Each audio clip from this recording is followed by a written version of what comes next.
Thank you for listening to ShulchanAruch May a husband listen to his wife sing.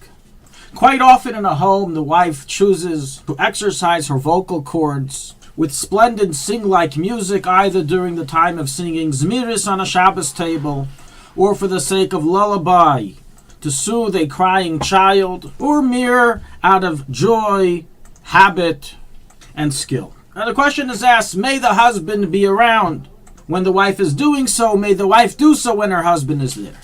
So regarding this matter, there's a differentiation in halacha in the case that a woman is pure versus impure during nida time, and as well during times that the husband is davening or learning Torah. During pure times when the husband is not involved in davening or learning Torah, there is no problem whatsoever for him to hear his wife sing, for whatever reason she wants, in whatever case. However, if he is in the midst of davening or learning Torah, the Gemara brings that Kol Shebeisha Erva, the voice of a woman, referring to her singing voice, is considered rabbinically an Erva, a matter that can drive and bring immoral thoughts, and therefore it is forbidden for one to daven or learn while listening to a woman's voice of singing. As writes the Mechaber in Shulchan Aruch 75.3 and the Alter Rebbe in 75.6 in Orach Chaim, based on the ruling of the Rishonim. And as the Ramah writes, and later on the Alter Rebbe concludes, that this applies even to one's wife. Whether she's pure or impure doesn't matter. During davening and learning, one must have his mind paying attention to God and what he is doing, and he can't involve any immoral thoughts within it, even if they're caused by his wife. Furthermore, during the periods of impurity, the nida times, it's forbidden for a husband to hear his wife sing any time of the day. Just as it is forbidden for him to hear any woman sing due to Kol Isha. And therefore the wife has to avoid singing if her husband can hear her voice. So rule the Achrein in the Pesach Tshuva, Kitzur Shulchan Aruch, Lecha V'Simla Ben Ish Chai, and others. And although there are poskim who argue on this, practically this is the main approach and main opinion.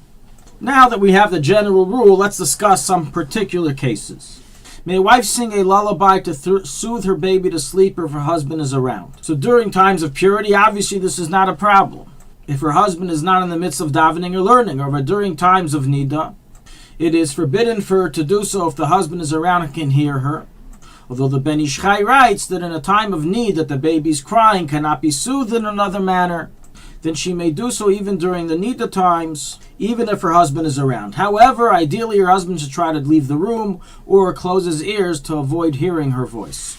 Regarding singing Zmiris, may a wife sing Zmiris together with her husband on the Shabbos table. So during times of nida, this is obviously forbidden, as is understood from the Chok Yaakov, Yosef Eimetz, Ber Sheva, and other poskim. And this applies even if she's singing with other members of the family or other guests. Still forbidden for her to sing because her husband hears also her voice.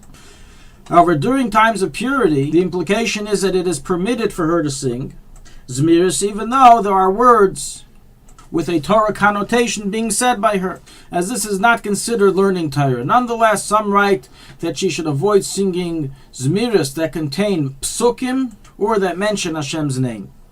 May a husband listen to a wife play musical instruments, so this is permitted during all times, as only her voice is considered an erva and not piano and the like. However, some poskim, the Minchas Yitzchak in volume 7, writes that in the case that she's doing it for the sake of her husband on his behalf, then it should be avoided during the times of impurity. Thank you for listening to ShulchanAruch. Our free services of making Torah knowledge available to the public depends on donors like you. Please help us continue our work through making even a small contribution at ShulchanAruch.com under the Daily Halacha Dedication section or in the subscription page. Also, check out our online courses and many Sefarim available for purchase that will both enhance your Torah knowledge and help support our work.